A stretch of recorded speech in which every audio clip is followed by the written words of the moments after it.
miércoles, la Comisión de Derechos Humanos de Naciones Unidas hará público el informe sobre la situación en Venezuela.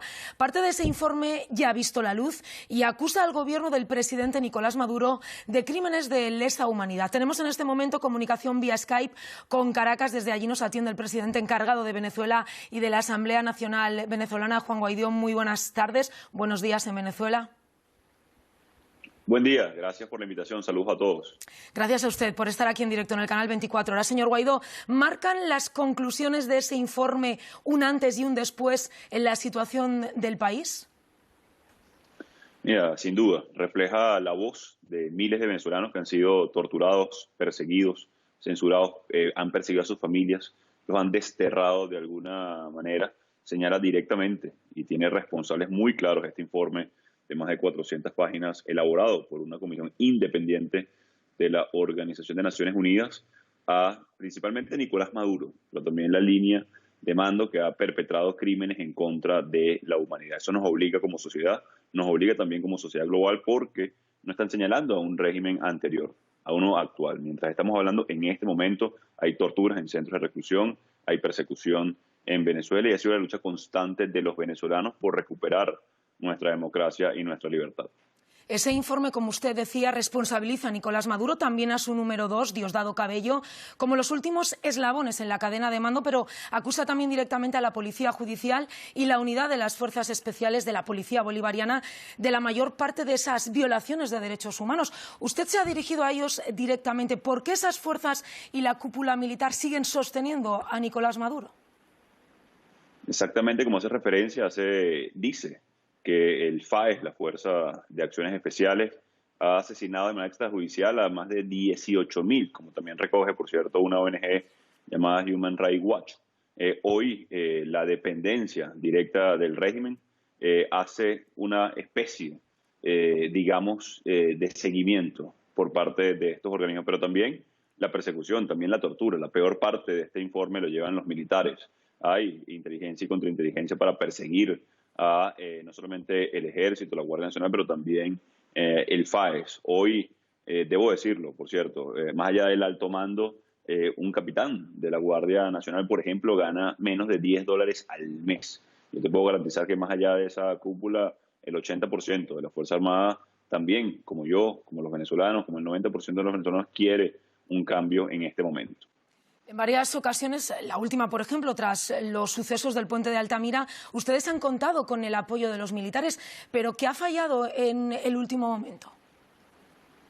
Yo creo que hay un elemento, primero, de persecución, luego la interlocución necesaria que tenemos que tener con la Fuerza Armada va a ser necesaria de cara a la transición para estabilizar en el país. En este momento hay presencia de grupos irregulares en Venezuela, hay presencia de grupos terroristas regionales, el caso del ELN, disidencia de la FARC, en este momento en nuestro país. ¿Qué falta? Bueno, creo que ese elemento de confianza para muchos de los sectores, las garantías de que vamos a poder estabilizar, como hemos presentado con el acompañamiento de la comunidad internacional, el país, y en este momento seguir insistiendo, no solamente por una transición, sino, insisto, luego este demoledor informe en contra de Nicolás Maduro, que hoy lo señala directamente como un criminal de lesa humanidad, poder lograr la transición en Venezuela.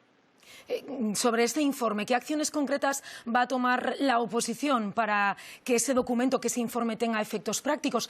¿Llevarán sus conclusiones al Tribunal Penal Internacional de La Haya? ¿Convocará usted el artículo de la Constitución que le permite solicitar una intervención extranjera amparándose en ese informe?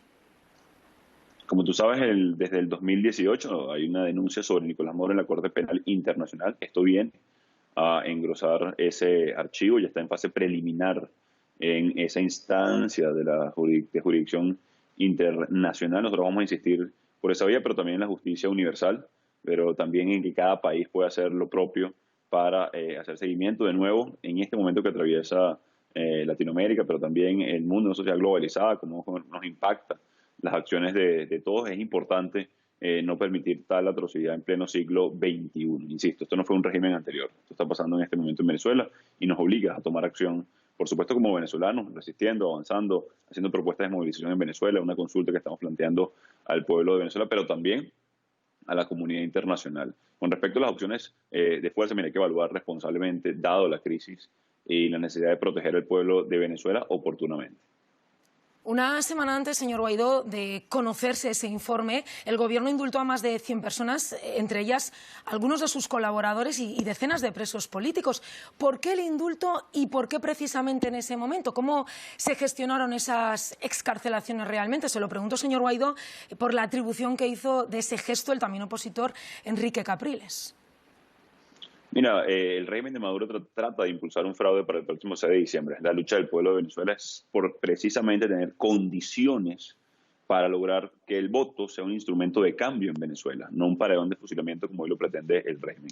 Estas excarcelaciones, que también hemos visto en el pasado, como en el 2018, como en el 2016, hablan de la cantidad de presos políticos que hay en Venezuela. En este momento se mantienen más de 300 presos políticos.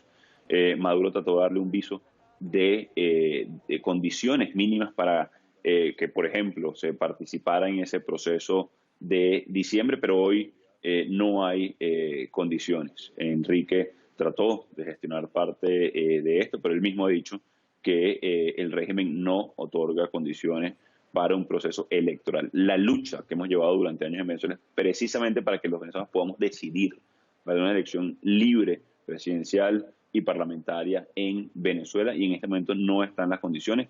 Un ejemplo sencillo, ni siquiera yo pudiera postularme como candidato por inhabilitación, pero también otros 40 diputados y líderes políticos secuestraron los partidos políticos, continúan 300 presos políticos, se señala como criminal de lesa humanidad a Maduro. La lucha sigue por lograr condiciones para abrir la compuerta de que una elección sea un instrumento de cambio en Venezuela. Parte de los venezolanos residentes en España, más de 250.000, tienen muchas esperanzas depositadas en usted. Algunos sienten, sin embargo, que con el paso del tiempo usted ha perdido fuerza en las calles. No sé si lo comparte, si esto es así. Mira, estamos en medio hoy de una pandemia. Por supuesto, cualquier proceso político tiene un desgaste inherente. Y más cuando enfrentamos a una dictadura que se dedicaba a torturar, a perseguir, a censurar, a criminalizar a los que pensamos distinto. Hoy eso nos obliga también, esa especie de frustración que puede sentir muchos debe ser compartida por todos, por no haber logrado hoy restablecer y frenar el éxodo en Venezuela, 5.1 millones de refugiados, para detener el colapso de la economía y con ello de los puestos de trabajo, 70% de destrucción del PIB de Venezuela en los últimos 7 años. Números, por cierto, de países en guerra.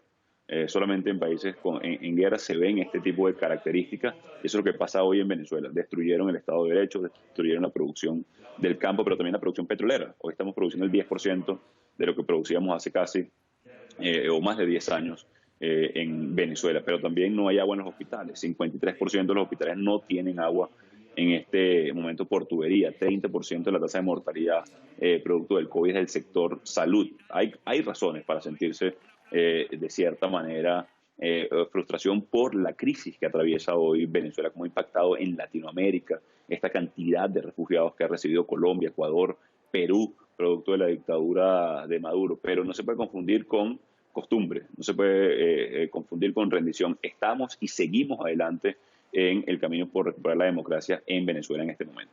Nos queda muy poco tiempo, pero me gustaría hacerle una última pregunta, más si me lo permite, de carácter personal, y le pido brevedad en la respuesta. ¿Teme o ha temido alguna vez por su vida, señor Guaidó? Mira, en Venezuela siempre hay riesgo para los que pensamos distinto, para los que hemos ejercido la política como una vocación de vida para servir a nuestros ciudadanos. Y lo vemos hoy claramente reflejado en ese informe. Tortura, muerte, persecución. A uno de los testimonios, y brevemente con esto concluyo, de una mujer detenida en la Dirección General de Contrainteligencia Militar, anunció haber estado embarazada, la golpearon salvajemente, perdió el conocimiento, no la llevaron a atención médica y perdió su bebé, estando detenida junto a su pareja simplemente por persecución. Eso sigue pasando hoy en Venezuela. Sí hay un riesgo incluso de vida, por supuesto de la libertad de ejercer la política, de pensar distinto, de querer un país mejor, pero eso no ha sido en ningún momento impedimento para lograr seguir trabajando por nuestro país. Juan Guaidó, presidente encargado de Venezuela y de la Asamblea Nacional de Venezuela, muchísimas gracias por estar aquí en directo en el canal 24 Horas.